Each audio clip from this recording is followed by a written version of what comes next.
আসসালামু আলাইকুম এভরিওয়ান। আজকে আমরা 22 পৃষ্ঠার অঙ্কগুলো সমাধান করব।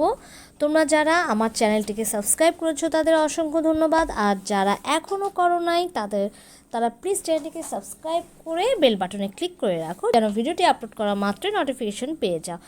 আমরা আজকে 22 পৃষ্ঠার 7 ও 8 নম্বর অঙ্কটি করব। দেখো, বলা আছে মাহমুদ সাহেবের মাসিক বেতন 35,000 টাকা, প্রতি মাসে 18,000 টাকা বাসা ভাড়া দেয়, আর 15,650 টাকা হচ্ছে পরিবারের প্রয়োজনে খরচ করে।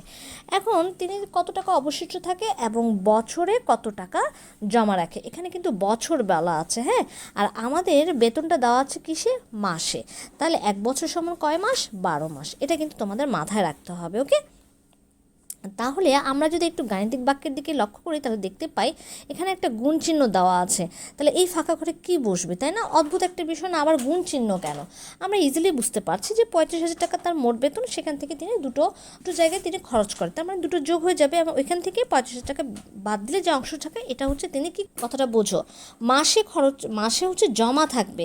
তো আমাদের প্রশ্নে বলেছে যে বছরে তাহলে কত? তাহলে এক মাসে যদি সামথিং টাকা জমা থাকে তাহলে 12 মাসে কত টাকা জমা থাকবে? 12 দিয়ে গুণ। তো এই যে ফাঁকা ঘরটা এখানে বলা আছে গুণ, তাহলে এখানে হচ্ছে 12 বসবে, ওকে? চলো আমরা সমাধানে চলে যাই। আমরা দেখতে পাচ্ছি সেকেন্ড ব্র্যাকেটের মধ্যে যা থাকবে তা হলো 35,000 এবং ফার্স্ট ব্র্যাকেটের মধ্যে দেখো 1800 যোগ 15,650, যেটা আমি বলেছিলাম যে দুটো খরচ করছে ওই দুটো যোগ হবে, যোগ হওয়ার পর যে উত্তরটা বের হবে, উত্তর কত বের হলো? 33,650। সেটার সাথে মোট টাকাটা বিয়োগ দিতে হবে, 35,000কে বিয়োগ দিতে হবে। বিয়োগ দিলে আমাদের 1350 টাকা থাকে। এই 1350 টাকা তিনি মাসে জমা করছে, তাহলে 12 মাসে তিনি কত জমা করছে? দ্যাট মিনস গুণ 12। হ্যাঁ, তাহলে গুণ 12 দিলে উত্তর আসতেছে 16,200 টাকা। এটা হচ্ছে তিনি বছরে জমা করছে। আশা করি তোমরা অঙ্কটি বুঝতে পেরেছো। তো এই হলো আমাদের অঙ্কের সমাধান। এবার আসো 8 নম্বর অঙ্কটির দিকে তাকালে আমরা দেখতে পাচ্ছি একটা পানির ট্যাঙ্কের কথা বলা আছে, যেখানে প্রতি মিনিটে এই জিনিসটা খেয়াল করো, প্রতি মিনিটে 7 লিটার পানি ঢুকবে, 3 লিটার পানি খরচ হবে, মানে বের হয়ে যাবে। তাহলে কয় লিটার পানি থাকবে বলো তো? আলটিমেটলি 7 থেকে 3 বাদ দিলে অর্থাৎ বিয়োগ করতে হবে, থাকবে 4 লিটার। 12 মিনিট পর তাহলে কত?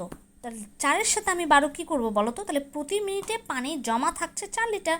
12 মিনিট পর ট্যাঙ্কটাতে কত লিটার জমা হবে? 12 দিয়ে গুণ। ঠিক এখানেও কিন্তু 12 দিয়ে গুণ হবে, ওকে? তাহলে চলো আমরা সমাধানটা দেখে নিই। একদম সহজ একটা অঙ্ক, খুব সহজ সুন্দর একটা সমাধান। দেখো, দেওয়া আছে 7 বিয়োগ 3, যেটা আমি বললাম ফার্স্ট ব্র্যাকেটের মধ্যে থাকবে, বিয়োগ করলে উত্তর আসে 4 এবং 4-এর সাথে 12 গুণ দিব, 4-12 48 লিটার। এটাই হলো আমাদের উত্তর। সো আজকে এ পর্যন্তই। পরের ক্লাসে আমরা 23 পৃষ্ঠা নিয়ে আলোচনা করব। সাথে থাকবে। ধন্যবাদ সবাইকে।